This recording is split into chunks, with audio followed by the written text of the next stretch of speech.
Hi, everybody. Thanks for joining me on this Tuesday afternoon in the Locher Room. I'm Alan Locher. Emmy Award-winning actress Eileen Davidson is here today to discuss her role as Kristen DiMera in The Days of Our Lives, A Very Salem Christmas, currently streaming on Peacock. Eileen originated the role of Ashley Abbott on The Young and the Restless back in March of 1982 and has played Ashley on and off on Y&R, as well as on their sister show, The Bold and the Beautiful, since her debut as Ashley almost 40 years ago. Eileen joined the cast of Days of Our Lives as Kristen in May of 1993. She recently returned to her role for Days of Our Lives Beyond Salem. In addition to these two iconic daytime roles, she also appeared in another iconic role, Kelly Capwell, on NBC's Santa Barbara. She was also a series regular on Bravo's The Real Housewives of Beverly Hills and has made subsequent guest appearances in additional seasons. She is an accomplished author and co-wrote her first novel with author Robert J. Randisi, a mystery set in the soap opera world titled Death in Daytime, released in October 2008. She followed it up with 3 sequels, Dial Emmy for Murder, Diva Las Vegas, and Swingin' in the Rain.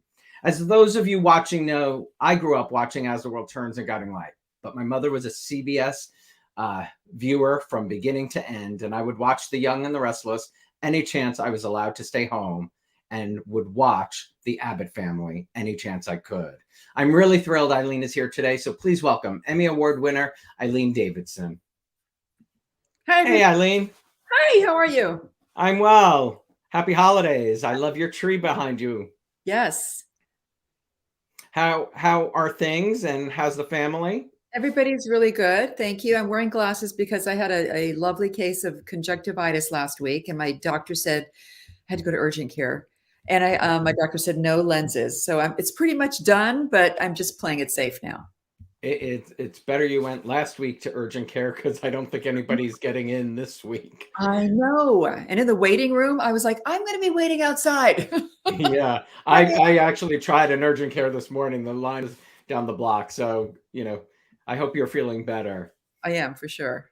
Good. So you recently reprised your role of Kristen for Beyond Salem, it's a limited series, and then just the Days of Our Lives, Very Salem Christmas, that was released last week. Do you remember what you thought when they came to you with this, idea to do Days of Our Lives on Peacock? Well, gosh, I guess I can spill the beans now. They actually came to me first about the possession thing. So I had a call with Albert Alar and Ron Carlivati last March, and they said, this is what we're thinking. We want you to come on the show because we're going to be doing flashbacks from the original possession, and we really would like to use you. And I go, that's weird. So it's like, what? I mean, you're going to have Stacey playing it on the show, but I'm also playing it on the show. And I tried to wrap my brain around it, and I couldn't. But it sounded interesting. That's what the writers are for, right? That's what those writers are for sure. And I thought, I first of all, I found it very intimidating. It seemed like a very strange thing to do. And I told them, well, I was kind of afraid of how I was going to be seen, and do I want to use kind of sexuality in it? And I don't know. I've done that before. Do I really want to do this at this point in my life? And I go, so I would have to have complete control, and I just don't want to do this, and I don't want to do that. And I was putting all these barriers up. And then I hung up with them. I said, let me think about it. And I talked to my husband about it. And literally the next day I woke up and I go, what the hell? I mean, I've always been somebody who likes to do things that are a little bit outside the box and push the envelope. And if it scares me, I'm definitely attracted to it.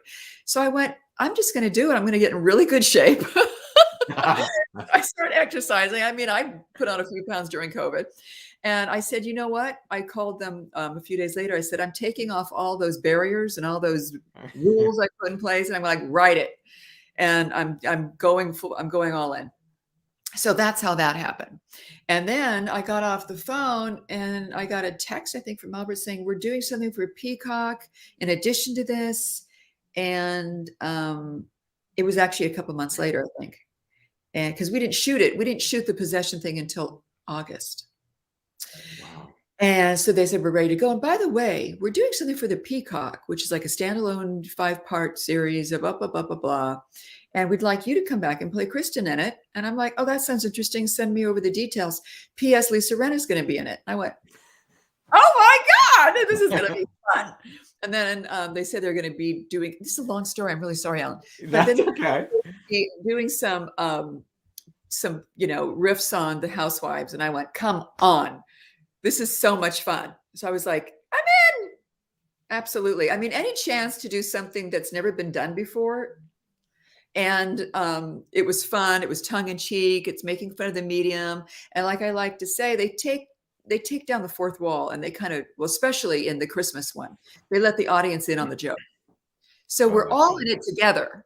It's not just the viewers watching us perform. They're kind of in on it. And well, especially Beyonce, now that I think about it, because of the Housewives thing. So we're all in on the same joke.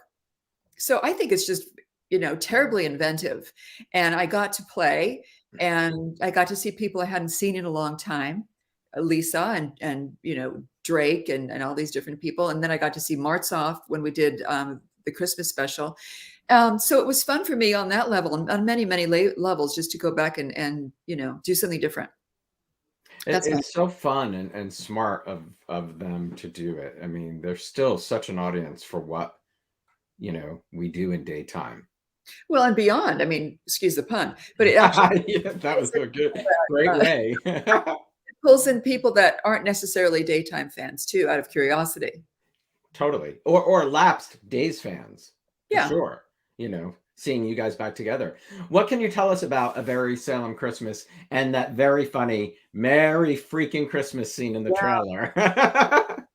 Yeah, that is a great scene. Yes. Well, there's lots of twists and turns in this, and the official word is that he has to write a script by Christmas Eve, and what he does, he pulls on all your favorite holiday tropes from all your favorite holiday movies, like Love Actually and A Christmas Carol and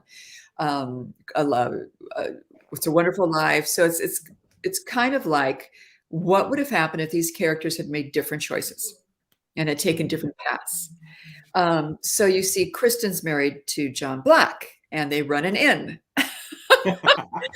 And then there's a twist with that. So there's all sorts of interesting twists and turns and fun little surprises, and again, tongue in cheek.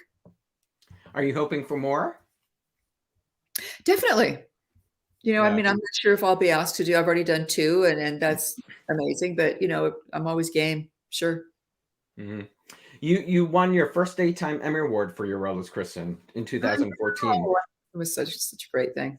What do you remember about that night? Well, I wasn't on the show anymore. Oh God, that's such a weird night, Alan. All my stories are really long. Okay, literally like 2 days before, the Housewives had contacted me and said they were interested in bringing me on the show. And I said, oh, okay. I had to meet with them, and I said, but I've got to rehearse for the Emmys and blah, blah, blah. And I said, they said something like, too bad we can't film you for it. And I'm like, because I wasn't on the show yet. And I said, well, you could. So they just boom, boom, boom, pulled it together. They actually filmed me getting ready for the Emmys at the hotel. They filmed me coming out after I'd won. Thank God I won. Because they couldn't the actual room. They couldn't go into the actual room where the awards were. And then that was my opening thing on the Housewives that first season. So that was kind of strange to be nominated for an Emmy, to win, and to have the Housewives filming me too. It was just like my worlds colliding at the very beginning. Yeah, and having cameras on a night like that, when you don't know what's going to happen, it's got to be. I know. I mean, the night alone is pressure. I'm impressed. I am so impressed. But anything again that's challenging and scary is kind of attractive to me. So I guess that's why I ended up doing that. I'm the one that had the idea. So yeah, that exactly. And you're right. Things that make us scared. That it gives you sort of the adrenaline, I guess, right? Well, it's how I moved to Hollywood in the beginning. I mean, I wasn't an actor. I was a marine biologist major at school or something. Actually, I was a journalism major. But I just moved there on a kind of on a whim. I was going to a junior college, Orange Coast College, and I was just showed my stepsons this a couple days ago. I found a letter when I was going through stuff that I'd written when I was 19. I was living in Hawaii. I had gone there for 2 weeks, stayed for 2 months. I was on the North Shore of Waikiki, of Honolulu. like Wow. Waikiki and North Shore of Oahu, and no phone, no TV, no car. And I ended up staying for 2 months. I had to take a bus into Waikiki to get a modeling gig to get my airfare home. I found something I wrote while I was there, and it said, "I'm going to move to Los Angeles. I've got a hunch." Wow. How crazy is that? that that's a good premonition. I didn't know anybody in LA, and I Wow. had never taken an acting class. So, I mean, it's just one of those things about following your hunches and your gut and taking a chance. And my mother, my poor, God bless my mother, her hair turned white that first year I moved to LA, and rightfully so. So if she had known everything that happened, God, would have killed her then. Anyway, yeah. That's insane. That's insane. Well, I wanted to stay on days and then we'll jump to Y&R, but Okay, I'm you sorry. got the role of Kristen in 1993. How did the role come about at that time? You know, it was after playing Ashley for so many years. Right. I had left the show. I had done Santa Barbara. I'd also done a series, a nighttime series with Stephen Cannell, with Ernie Hudson and Miguel Ferrer. Love Ernie. I know. We had a lot of fun. We had so much fun. Anyway, I'd done some other things, and I got a call from Tom. Oh, hello. Where's my brain? He used to be one of the associate producers or producer on Y&R. And he called me up and he said, we're writing a new role on Days. He was over at Days of Our Lives now, and asked me if I was interested in doing it. And we talked a while, and I decided, sure, why not? So that's how that happened. Crazy. What are some of your favorite storylines in Salem over the Well, years? it's funny because she was a good girl in the very beginning, and it was so boring. Nothing was really happening. I was playing opposite Drake, who was terrific, and I was in the middle of a huge story. And but the character was pretty boring. You know, she was a heroine, but even though she was Stefano DiMera's daughter, she was just like milquetoast. And then James Riley decided to make her, turn her bad, which was the most fabulous thing that ever happened. The best gift. Absolutely. So much fun to be playing somebody. And then all of a sudden, all the other characters took off from there. Jim Riley apologized to me after I left the show. He said, "I'm sorry, but I was so inspired." I was so tired. I mean, it was insane. I had one day, I had 80 pages of dialogue. One day. Wow. Because Well, I was you in did. every single scene playing all the characters. Yeah, well, you made TV history playing 5 characters simultaneously Right. between 97 and 98. I mean, can you articulate what an experience like that is like? I'm just super organized. I've got a very organized brain. So I literally had, double scripts. I'd have to have double scripts because I needed both for each character. And I would just, I don't know. My friend at the time, Lisa Williams, she was she had an under 5 role, a running under 5 role on Days of Our Lives as the waitress in the Brady pub. And we weren't friends at that time, but I needed a double. And she and I looked similar, especially from the back, and so then I said, "Do you want to do this?" She ended up getting paid buckets of money too, because she got paid for every single character she played. And we would just run lines, like hours and hours, run. And she memorized the lines like I did. God love her. So, and then she's like one of my closest friends to this day. Huh. I love So anyway, I digress. But anyway, so it was a lot of work. It was quite exhausting. I can't. I've seen when I worked on As the World Turns and Getting Light, I've seen people do 2. And 2's a lot. At the time, I was involved with John Lindstrom, who was playing twins on GH. And when they asked me if they were going to cast somebody who looked like Kristen to play Susan. And I just got the idea because of John. I said, "Well, why don't you let me play both roles?" And then that turned into 3 and then 4 and then 5. Yeah. Aren't you sorry you asked? I'm so happy I did. It better. That's great. I've got to ask this question because I love it. Candace just asked, which of your soap characters would make an interesting housewife? Ashley, Kelly, or Kristen? Oh, come on. That's so easy. Kristen, for sure. Kristen, for sure. Yeah. She's got housewife written all over her. That's great. That is so funny. So wait a minute. leave Hawaii and go to LA, what's the first thing you did? I mean, you wrote this that you were going to be an actress.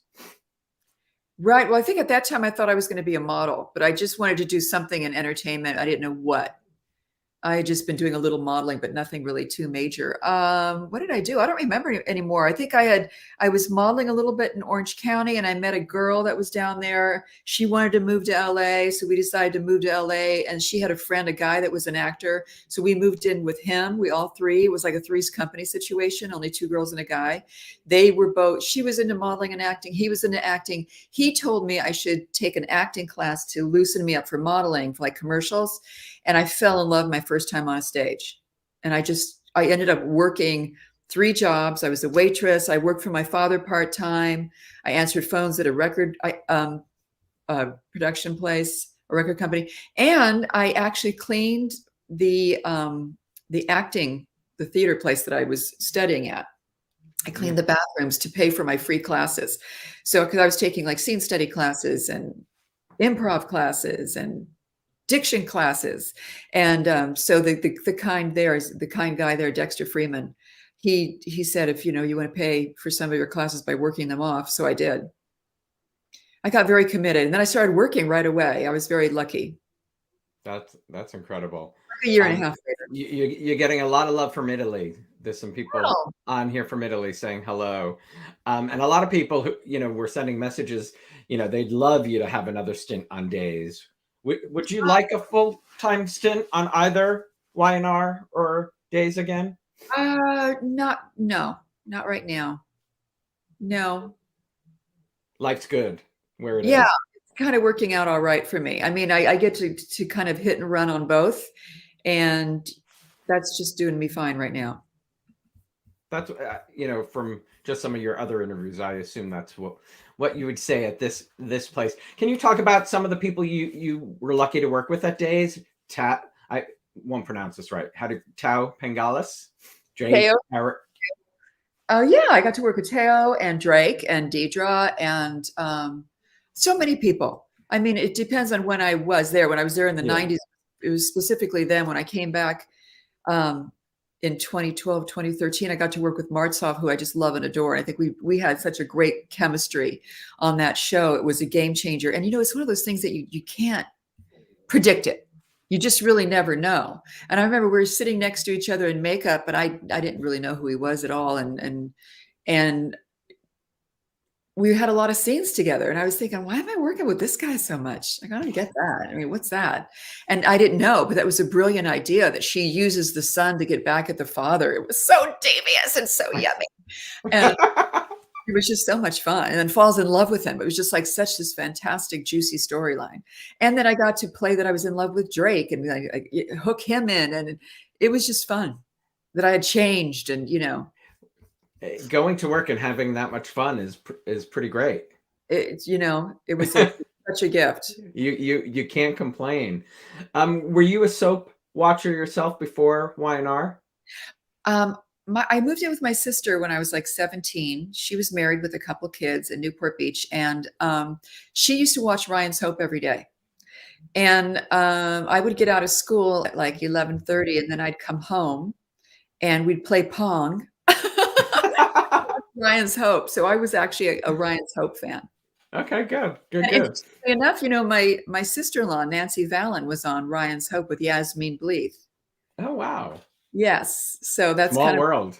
Crazy, sliding doors, craziness. Totally. Oh, I love that movie. Great movie. What do you remember about your audition for Ashley Abbott? I had lost a contact lens. When you showed up at the audition?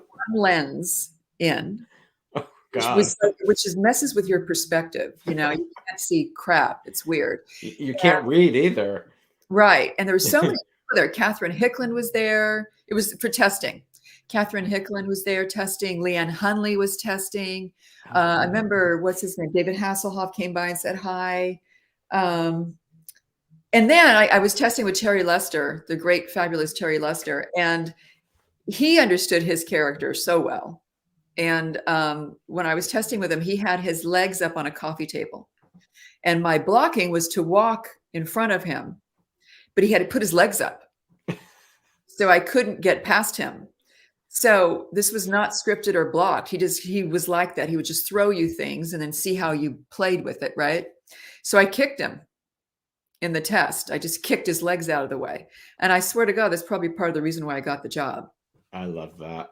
Fans definitely wanted to hear memories of Terry. That's when I started watching, and I've watched Peter. I mean, talk about a perfection in recasting. Oh, definitely. Definitely. You know? But what stands out in your mind about Terry besides him blocking your way? Just a terrific actor. He played, Jack differently than Pete does. It's just different, it's not like it's better or whatever. He had just certain kind of an intensity about him. It's almost more of a villain. He had more of a villainy, I think, about him. I think. Totally. I mean, right. Terry Lester was, you felt a villain watching that version of Jack Abbott, right? Yeah, totally. Yeah, I feel that way too with Pete. Pete can go places too, so it's just a different thing. So I remember that, and he was just we had such a great time together. Jerry Douglas just passed, and at his memorial. Sorry. Yeah, they showed a lot of pictures, and I actually got up and said something, and Jerry and Terry welcomed Beth and I with such open arms. We used to go out to each other's houses and play piano and sing and hang out and socialize, and they would sing because all three of them had incredible voices. Terry Lester had a gorgeous voice, and Beth does, and Jerry did as well. I do not. So I would. I'm sure you sang along. I did. And I mean, I would bring out my Pretender songs, and they all like, what the hell was that?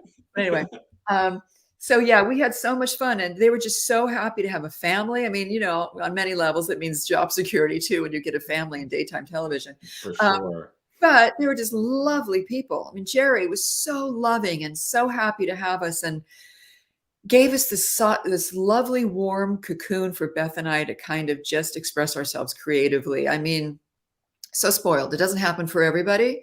And they both made sure that we had a place where we could bloom. And I felt so safe there. I was able to take chances. And, Did it feel like they were family at the time and taking care of you in that? Oh, absolutely. For sure. Definitely. I mean, they were. Remember your first day walking in when you got the part? I don't know if I remember that so much. But I mean, I remember bits and pieces. I think I just told somebody this recently. My first day there, obviously I've always been somebody who has to have her lines down. I still am. I just must know my lines. I do not wait till day of. I don't read cue cards. I got to know my lines. So I'm always extremely prepared. So my first day I was very, very prepared. But that night, I mean, I was 22. I went out and partied that night to celebrate. And then you got a great job.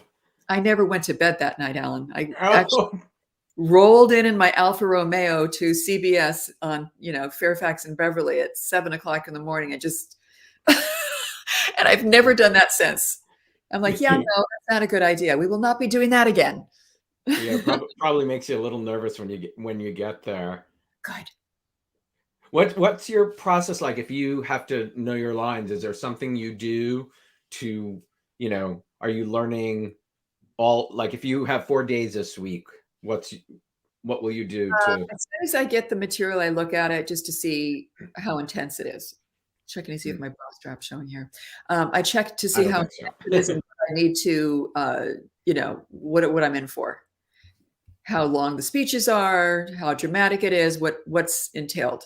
And then depending on how complicated that is, I'll start, breaking it down and learning stuff. Usually when I'm working out on the elliptical or whatever, I learn really well when I exercise. And I actually Googled that, I think, a few years ago because I was curious. You do learn better when you're exercising. You memorize better. Oh, really? That's actually a great idea. I love that. Yeah. So that's my MO. I will work out and I have my lines with me. I'm going to look that up. I love that, just in terms of work and, right. to focus. I know that, right? That's why they have those little plastic desks that you can. Yeah. bike and whatever, and your computer, and you work and Yeah, yeah. makes sense completely. So you said you were 22 when you started. Is there somebody you think when you look back that you learned the most from working opposite? Or just Terry, watching even, Terry, not even work. Terry for sure. I mean, I'd done a couple low budget movies. Um, I did House on Sorority Row, which is kind of a cult classic. And I did I did a lot of AFI films. I just wanted to work. So I did like, and student films from USC. Um, but probably Terry. I mean, if I was to say on daytime, Terry and Jerry for sure were the people I learned the most from, because they were, they were vets. They knew what they were doing. Plus they understood the medium. Jerry gave me some great advice. If ever I was down on myself about not liking work I'd done that day, he said, when you work every day of your life, you're not going to hit them all out of the park. So that took the pressure off. I'm like, when I think about the content, you have to be prepared not to be at your best every day. So It's impossible, I know. with the amount of stuff you have to learn and do. Because if you're working Tuesday, Wednesday, Thursday, you have to let it all go from Tuesday, get into, Yeah. I'm always so impressed at what you're all able, to accomplish there. I want to read a couple. One of the fans sent me. Eileen is a woman who has struck gold with two vastly different characters. Y&R's iconic Ashley is known as an honorable heroine and the devilish and twisted Kristen on days, and all those other characters she portrayed. Can you talk about the emblematic storyline where Ashley has an abortion and then learns John Abbott isn't her dad, but Brent Davis's? He says your performance was haunting and one that has remained in Corey's consciousness. That's nice. That was a long time ago. Geez, because that was a different storyline, right? I mean, there are two different storylines. She didn't find out about her paternity when she had the abortion. The abortion? No, I don't think so. Correct. Yes. What was they want to know? He was asking about learning John Abbott isn't your father, but Brent Davis is. Well, that was a twist, right? Yeah. I didn't see that one coming. And it was, I don't know. I'm not sure about that. I don't think Jerry liked that very much, as I recall. But no, because he probably, he liked his daughter. Yes, but it also so much to play, and it was such a smart move by Bill Bell, the genius icon, hero of all time, Bill Bell, to make this father-daughter team not biologically related. It was so great. I think there was still so much that could have been used over the years that just wasn't for whatever reasons. It was such an interesting choice to not really mind that, Well, but I think somebody, a person like yourself, a daughter who loves her father, finding out late in life. Right. Well, yeah, exactly. That can have lasting. Yeah. But anyway, it was a great thing that, we kind of used off and on that Jack used against Ashley. So again, just, a really good, story choice. As far as the abortion, she went crazy after that. Ashley ended up in a sanitarium. It bothered me at the time. And I remember telling them that it bothered me that they were making this correlation between her having an abortion and going insane.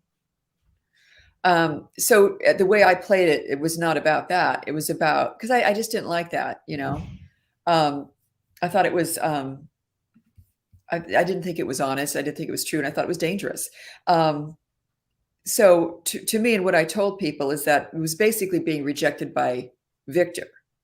It was basically realizing, she'd gotten herself into the situation and he rejected her for having the abortion, but it wasn't the abortion itself.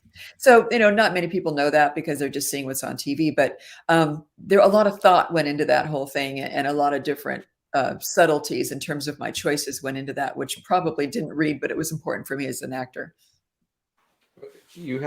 Has to work for you, for right. Everybody else at home, for us to believe, right? Right. Completely. Matthew said, as a child of a parent with dementia, I really appreciated the sensitivity with which you approached the Dina's Alzheimer's story. Can you talk about memories of working with Marla? Oh, it's interesting because I worked with Marla in the 80s, and she was kind of like my nemesis at that time. Not mine personally, obviously, but the characters. because of her choices. And then it was such a gift to be able to work with her later in life for both of us. I didn't see that one coming. Sometimes things happen. And then it was, again, just one of those things where it was such a beautiful thing to be able to work with her. She was so terrific in that. And it wasn't easy coming in and playing that, you know, because you're basically playing your mortality. That's hard. It was like a really loud noise. Do you hear that? Oh, I didn't. Okay. It was like a truck or something. Okay. Anyway, so that was just like really having to be sensitive on many levels, and also the frustration of dealing with somebody who's got dementia. There's a lot of frustrations, and your feelings for them are still. It's like as the character, Ashley still had complicated feelings about her mother, a lot of resentment still, and yet she doesn't feel like she's allowed to have that resentment because her mother is now very vulnerable.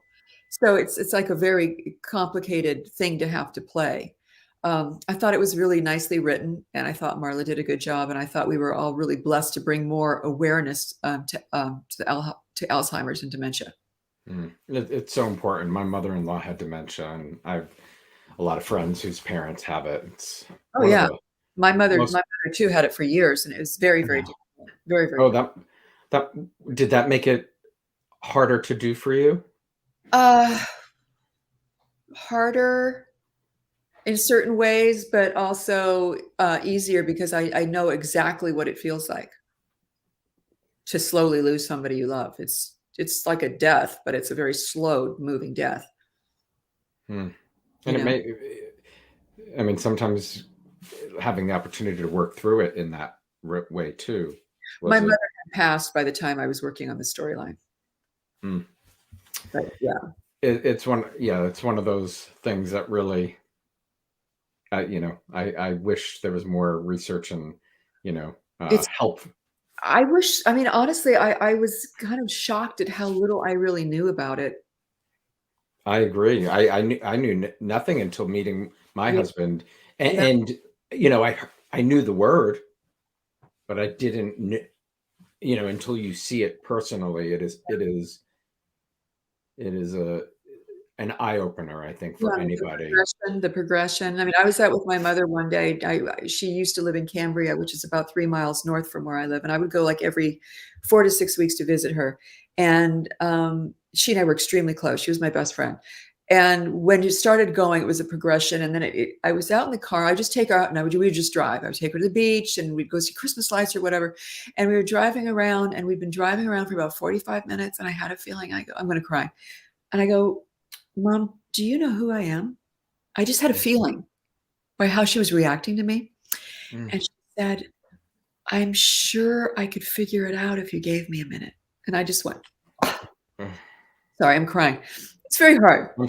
It is very hard. And I had no idea. She's driving around with a stranger. And here I am thinking I'm doing this thing with my mom. It's just crazy. It's crazy. I mean, I live in what used to be my in-laws' home. And in her last few years, she would just turn to her husband and say, "Can you take me home?" Yeah. And this was her home. She was going back to like her childhood home or something. But I can't imagine being a spouse or a child. And, if it was. She looked at my niece, who at the time was 2 years ago, she looked at my niece and she goes, "Are you my daughter, the one that's on The Young and the Restless?" And I was in the room. I'm like, that really messes with your head too. You're like, whoa. I'm really sorry you had to go through that, because we're okay now. I know, but it is. I think it's one of the hardest thing a child, a child could go through, or a spouse, really. And my heart goes out to everybody who's dealing with that today and in the future. Honestly, I know exactly what you're going through. 100%. So we spoke earlier of your first Emmy win, but your second Emmy win in 2018 is for this role you created in 1982. What was that like? Shocker. I did not see that one coming. I mean, I couldn't decide on a dress, so I wore a dress. I'm not going to win. And I decided to wear a dress that I'd worn on the show just a couple of weeks before. I was like, it's a great dress. I can't find another dress. I want to wear the dress. And I didn't even really have a speech. I honestly didn't think I was going to win, because when I saw the other tapes that were submitted, it was all of them were very highly dramatic, like fires and screaming and craziness. And mine was just very kind of simple. It was the Alzheimer's and dealing with things between Pete and me, and God bless him. We work so well together. I love that man so much. He's such a terrific person and such a fine actor. And so I had these just really, I loved them, but I didn't think that they were oomphy enough. So when my name was called out, I just kind of went on stage, and then, oh, I should kiss my husband. So I turned around and kissed my husband. And I had been getting ready at my mother-in-law's house earlier that night. And I said, I'm not going to win, but if I do win, I'm going to thank you. And she was, oh, really? And I go, yes, if I win, I'm going to thank you. And I thought, oh, that would be, I'm not going to win, but if I did, I would thank her. So I got up there and I go, first of all, I got to thank that some guy helped me. I watched that. I was wondering. That's so great. And actually helped me get up on stage. So I went, oh, I got to thank that guy. I don't know. And I got to thank my mother-in-law for giving birth to my husband. I don't know. It was just, and then I just happened to lock in. So many people I knew from all the different years I've had on these different shows. So that's how it was fun. It was very gratifying because I love this. I mean, it's, Ashley Abbott, it had to have, really meant something. Yeah. It's such a great story too. I've been nominated before when I was pregnant. And I couldn't go to New York when they were having them, but I didn't win that year anyway. But yeah, so it was great. It's such a nice thing to win for two completely different characters. They're so completely different. And for characters you've played for a long period of time. Yeah. Yeah. You've put work into both of them. Yeah. It's a nice, nice reward. Michael was asking, what was it like crossing over to Bold and the Beautiful? What did you think when you first heard that idea? I thought that was a godsend because I just gotten fired from Y&R. So, I was like, I was thrilled. I was happy I had kids at home and a mortgage. So it was nice to get that call. Plus, as I've told them, I told Kelly Lane and Lang and all these people over there, that show's the best kept secret. Their production is fabulous, and it's just a lovely, lovely, lovely place to work. So I was just thrilled. I was really, really happy. Got to work with Ron Moss and Kelly Lang and all these different people, which again, Flannery. Yeah, right? Which is a great thing to work with those people. My first scene was with Susan. And I was really nervous. And they're all like, why are you nervous? You've been doing this for a long time. And I'm like a weirdo, though. When I go into a new environment that's not like second nature. Even I can still get nervous when I work on, I got nervous when I did Very Salem Christmas. I get nervous. I still get nervous. And so I was really, really nervous working with people. What do you think those are? Or is it the excitement of getting back, on stage? I don't want to mess up.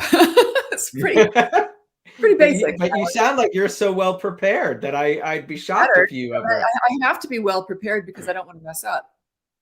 So yeah. I love that. Well, can we talk about some of Ashley's men over the years? Oh God. Okay. Rod Aarons, Stephen. Right. He passed away not that long ago. I didn't know that. I saw it on Twitter. What do you remember? Sweet man. Just a darling human being and a nice guy. And I didn't know, because I'm an idiot, that he had been like an icon. No, he was like this sex symbol icon. Is it Search for Tomorrow? Do I have it right? I don't know. I think it was. I only watched Ryan. I think it was Search. And I only Search for Tomorrow briefly. So I didn't have a lot of knowledge of daytime television. And I didn't know really until just recently. How could I have been so dumb? Because we didn't work that long together. I left. He was only on for a couple of months and I left. So, but he was a really nice man. Such a talent. And the one and only Eric Braeden. Right. We have a long and complicated. Yeah, right. Brings so much to that role. And the fact that I have a child via the turkey baster. Okay. Genius story. Yeah. Genius idea. Yeah. And it was searched. The fans just confirmed it was Search for Tomorrow. I thought so. I think it was Liza and somebody. I don't know why Yes. my brain's Right. telling me that. Right. He was the other half. And then also the late Michael Tylo. I did not work with him. That was Brenda. Oh, it's Brenda. Okay, sorry. That's okay, because I was gone for 10 years. Yep. J. Eddie Peck, did you work with? I did for a limited time. He was sweet. Yeah. Nice guys, all really terrific, talented people. I know. You really, is there a favorite story of Ashley's over the years? I like the abortion story, when she has amnesia and goes through all that. The paternity story is always good. Of the breast cancer story was particularly rewarding because it got women to go out and actually get a breast exam. And I got a lot of letters from women saying that storyline saved their lives. And that just kind of elevates what you do to a place I can't even describe. It's so the impact of what you do. It's amazing. Amazing. I mean, the fact that women actually got tested, went to that and found tumors and then it saved their lives. And then because at that time, I'm not sure what it is now, 3 years behind in Europe, then I started getting letters from European women saying that it had, wow. Yeah. So that's just a great thing. It can be such an, obviously, as we know, YNR has always been pretty great about trying to do topical storylines that can raise awareness. 100. Another example of that. Yeah, 100. Margaret just said, I've been a huge fan since I was 10 years old in 2012. Kristen's storyline with Brady blew my mind and inspired me to pursue a career as a romance author. Love it. I love that. That's phenomenal. You met your husband working on YNR. Yes. And I had just gotten back on that show, and part of me wasn't sure I was really wanted to go back on that show. I didn't know, blah, blah. I go back, I meet my husband. We've been together for 20 years, married for almost 19. I have my wonderful son, Jesse, my two incredible stepsons, Duke and Vinny, and what do you remember about meeting him there?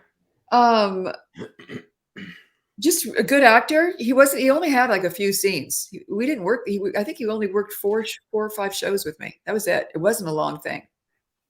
It's amazing timing. Listen, go figure. Go figure. Yeah. I mean, it really crazy. And you and he also worked together on the film 7 Days to Vegas that he wrote.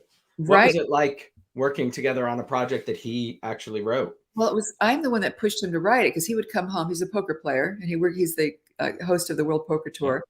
Yeah. And he was always coming home from these poker games and telling me these crazy stories that were side stories to the poker games. And I was like, you need to write. He's a writer. He wrote The Break. He's written a bunch of things. And I was like, you should write. If you're going to write anything, you should write this. And he didn't want to write. He was like kind of done with it. I was like, you need to do this. So he took a couple of years and wrote it with Steve Alpert. It's a terrific movie. It's available at Amazon. And it's a great, great, great film. It stars the late, great Willie Garson and Vincent and me and his brother Jimmy and a whole bunch of great people. Another fan, Olivia, just said 7 Days in Vegas streaming party. Streaming party when? Exactly. Let's have a streaming party. I love that. And are you a poker player as well? I've been sucked into playing some of these, tournaments over the years for sure. And my husband taught me before the World Poker Tour, before people could see your hands, they really couldn't be on TV because it was very boring. What changed is the World Poker Tour started showing the players' hands. And that's what created the poker boom. So before, my husband was even on the World Poker Tour, we were in Cabo, he taught me how to play poker. And I was like, this is such a great game. Why isn't everybody playing this game? This is the most amazing game. And then jobs shortly after that, and then boom. He's been on that show for 20 years now. Wow. Yeah. I mean, that's incredible. I've gotten to play at these tournaments next to some of the greatest players in the world, and also next to people like Connie Stevens and all these other celebrities that I get to play with. So it's been fun. We have a poker table in our house. Of course. I mean, you should. I mean, I'm sure he's, teaches the three boys, no? Jesse hasn't learned yet, but the older boys know how. Any sign of Jesse following in mom and dad's footsteps?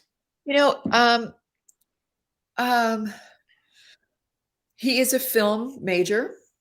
He Okay. is a very gifted editor, just naturally. He's kind of got a good vibe for that. So he's taking film classes.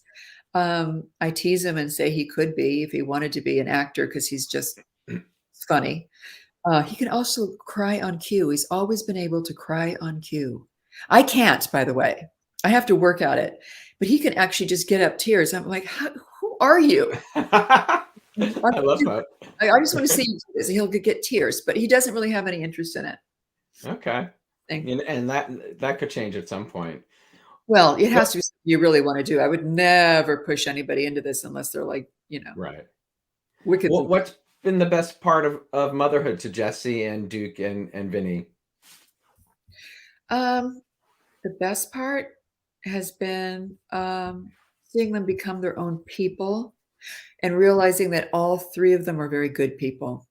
And that makes you feel like you've done something right. I mean, honestly, my husband and I are not real high pressure parents. I mean, we want them to do well. I mean, all the boys, we want them to do well and get good grades and what have you. But honestly, as long as they're happy at whatever it is they're doing, then I'm happy. And if they're good people and they're considerate and kind, that's to me a successful person. It really is. So it's like, obviously if they can support themselves. I think it was Tom Petty said, if you can find something that you love that pays your rent, you're a success. I am quoting Tom Petty. I feel the same way. If you can find something that you love to do and you can pay your rent with that, you're a success. Love that. Love that. Love that. Talk about your first book, Death in Daytime, in 2008. Where did was writing something you always loved as well? I was always a voracious reader, and I wanted to be a writer when I was a little girl, and I said, well, this is really kind of hard. But what happened, it's interesting. My husband was approached by Bob Brandisi, this author, and they wrote a poker book together. It's a mystery novel. And at that time, my husband was very computer illiterate. So he would fly Bob. Bob lived in the Midwest, and he would fly Bob here for a week. They'd stay at a motel. Bob would stay at a motel, and they would just write. So Bob came over for dinner one night, and I said, we should write something around the soap opera world. Mysteries, because I love mysteries. What woman doesn't? We all are addicted to true crime. So I was like, why don't we do that? He said, that's a great idea. Why don't you write a pitch? And we'll pitch it, or a synopsis, pitch it to Penguin. And Penguin gave us a 3-book deal. So we did that for a few years. Yeah, it was so much fun. I learned to write, like the whole syntax, everything, how you have to do it, and the whole format of writing.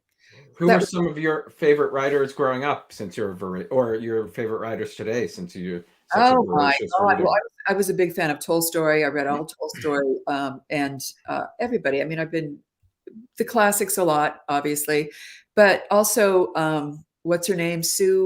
What's her name? She does those not true crime, but crime novels. I can't remember, but tons. I've just read everything. Interesting enough, when I had Jesse, I stopped reading because I got super busy and I just got out of the habit because I was raising 3 kids and I was working constantly, and I stopped reading. During COVID, I started reading again. I had actually started reading Pillars of the Earth when Jesse was 3 in Hawaii. I got up to page 500. And then we went home and I never finished the book. You never picked it up again? So all these years go by, and it was like during COVID, I started from page 1 and I finished Pillars of the Earth. And then my stepson, Vinny Van Patton, who's a writer who you interviewed. Yes, loved his book, right. Hours of Youth. He turned me on to this author, Karl Ove Knausgaard, and it's called My Struggle. It's six books, and they total close to 4,000 pages. The last book is 1,600. I just finished all 6 books last week, and the books changed my life, and I owe it all to my stepchild, who told me about him. I think like last. I see what Vincent writes, his blog, and he's always and even in Hours of Youth, he recommends so many things. It's amazing to me, someone at 26 years old who is as well read as he is. I know. It's amazing. He's found his calling, and he just slipped right into the groove. He's right in the pocket. And And I think some of the fans said they actually picked up his book, it's which fantastic. I'm glad to hear, because it's really inspiring to see those words come out of somebody so young. Yeah.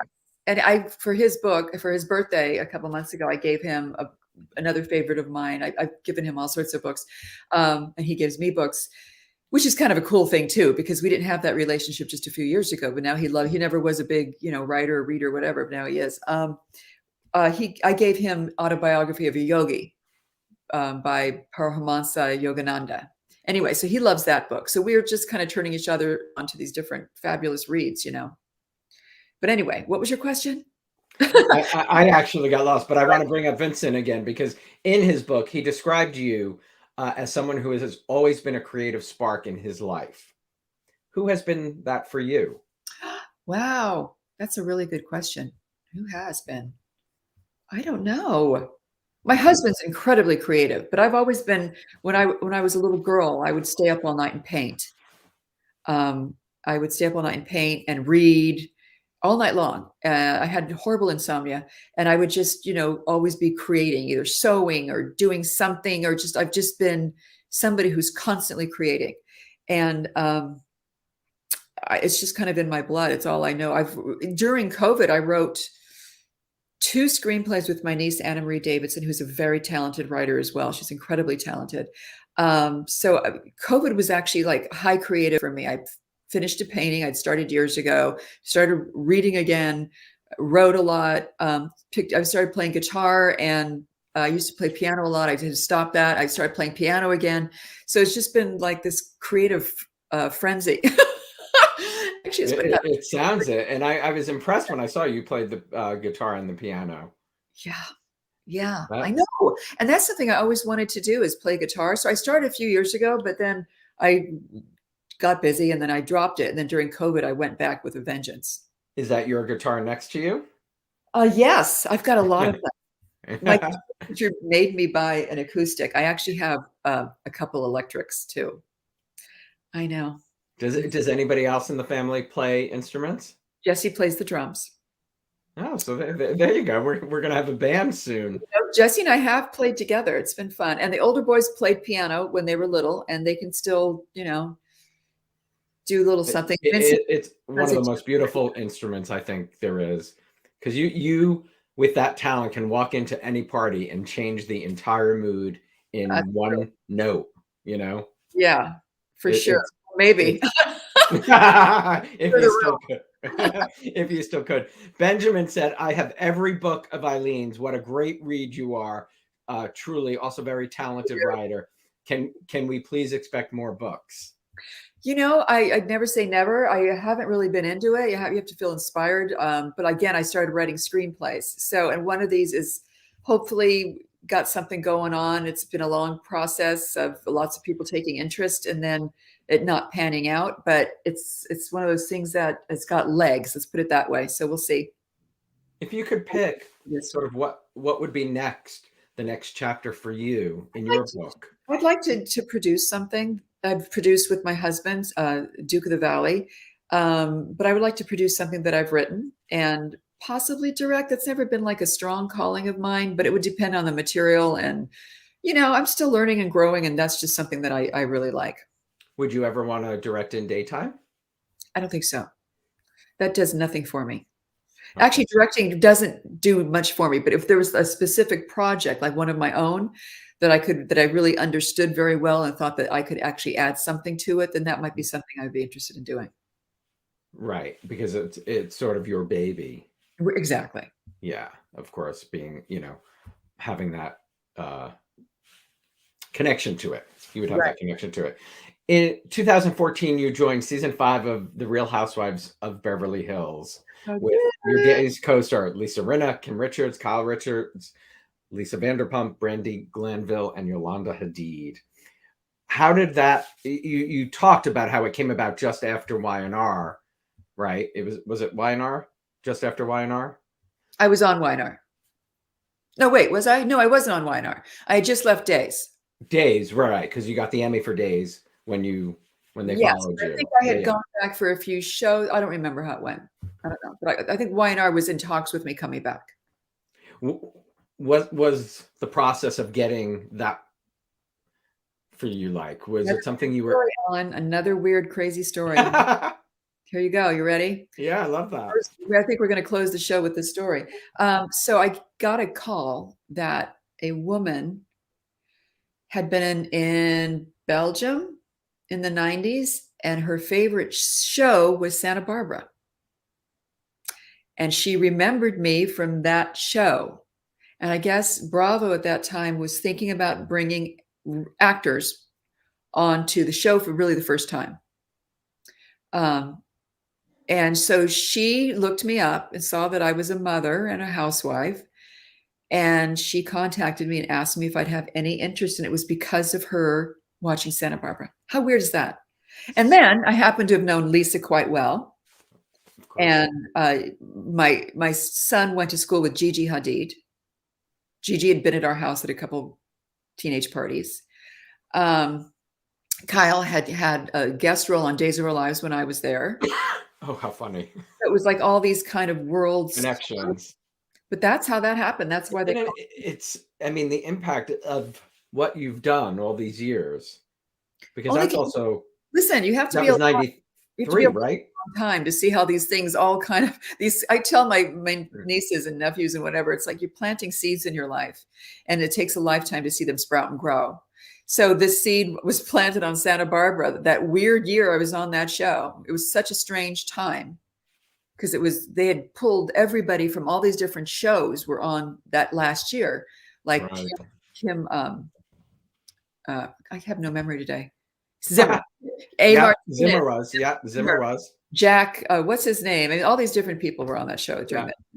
And that's funny because I visited Zimmer there during that last year. I was in LA. Wow. Weird year. So that was this. That's why this woman called me out of the blue. And was she a producer on the show? I didn't hear that. Lots of different producers who were people trying to find talent or whatever. Oh, like, yeah, totally. You know, when you look back on the Beverly Hills experience, the best part, the worst part. The worst part's so easy. The worst part was feeling bad about the people that got pulled in that hadn't signed the contract. That made me crazy. I hated I was calling people all the time because I would get a screener in advance of what was going to be on the show the following week. And I went, oh my God. So I'd have to call people and go, look, mentioned this is coming up. Oh, so you have to let them know. Is that how they do it? That you have to let them know? No, you don't have to. I just felt bad. Right. No, I just felt terrible. I felt, horrible guilt that their lives were now under the spotlight. They weren't getting paid. They hadn't signed on for this. And, stuff would get dug up or whatever. Things would happen. Plus, then people in my own personal life started passing away. And so I'd have to call my sister and go, I'm so sorry, but so-and-so, your daughter's, her name's being brought up on the show. So it was very painful for me. I felt just responsible. So that was bad. The best part was, I went to Dubai. I went to That's pretty good. Hong Kong. I really learned so much about people. I learned a lot about myself. I learned a lot about fame. I learned a lot about what people will do for fame. I learned about a world that I really didn't even know existed. It was fascinating. And I learned what I would and would not do. And I also learned, I don't know. I just learned a lot about things I never expected learning. How about that? Yeah, and learning's great. An experience where you learn is it's fascinating. But I love that. It's a huge phenomenon. It's a huge phenomenon. Oh my God! My job before COVID was I worked for a TV and movie tour company in New York City, where we created tours and took people to where things were filmed. And we did a tour for a short period of time with the Real Housewives of New York City. So we had created this bus tour taking fans to, where the fights were, where the leg came off. I know. It is a fascinating Hey, try environment. being on the show for 3 years. Yeah, I mean, God bless you for that. Yeah, absolutely. Well, you brought up Santa Barbara, and I'm glad because some fans were asking, what was that like? A role that was played by so many, two or three other people, playing Kelly Capwell and being First of there. all, my hat goes off to anybody that takes over a role. It's not easy. It's really not easy. And I have so much love and respect for anybody that's done it for me in the past, Brenda, Sherry, Stacy. It's not easy. And I always say, they got to make it their own. I know they always try to tell them. Yeah. I think Stacy just told me a couple months ago, and I was there, they gave her all this material. And she goes, at some point I was like, and I go, I know, you just got to just do your own thing because it's now your role. But it wasn't easy. It wasn't easy, but it was fun because I got to work with A Martinez. Great guy, isn't he? I've Such gotten to know. such a talent. And I got to work with so many really fantastic people. So, I mean, that's always good, right? Yeah, it really is. And did you ever watch any of the people who took over your roles? Not that much. I mean, I've seen a little, but it's not like when that happens, I look at it a little bit and then it just kind of separates me from the role and I'm ready to really move on. So, but I'm not really that interested in seeing it. I mean, I wish everybody well, whatever transpires. Absolutely. Will the three boys be with you for the holidays? Yes, they will be. All three. What are the holidays like in the Van Patten home? Well, before COVID, we used to have a really big party here for like 40 people on Christmas Eve, family and friends, and play the gift exchange, which could come to blows if the wrong thing gets. But we have a lot of fun, and then we'll have like a low-key Christmas morning at my mother-in-law's. But this year is just much different. We had to cancel because of this uptick. Does poker get played? No poker. No poker. Music? No. Yeah, we have music, and there's a lot of laughter and a lot of fun. But this year it's going to be quiet, and we're just hoping to get through this, right? Everybody stay safe out there. Please be smart. Absolutely, and the perfect way to end. Eileen, a pleasure to talk to you. Thank you really so much for introducing me to your stepson, Vincent. It was a pleasure to talk to him. Darling. It was my pleasure. And if anybody missed that show, you should really watch A Inspiring Young Man and read his book and read Eileen's. Eileen, happy holidays, Merry Christmas, Happy New Year. Stay safe. Pleasure to talk to you. Sending you all so much love. Stay safe. Bye. Bye. Thanks everybody for watching today. Remember, The Days of Our Lives, A Very Salem Christmas is streaming right now on Peacock. Take a moment to subscribe to my YouTube channel down below. You can turn on notifications for reminders of all upcoming shows. Tune in tomorrow to meet the husband and wife producing duo and stars of the new holiday movie, The Farmer and the Belle. Jen Gotzon and Jim E. Chandler will be with me live. Have a great night and stay safe, everybody. Bye-bye.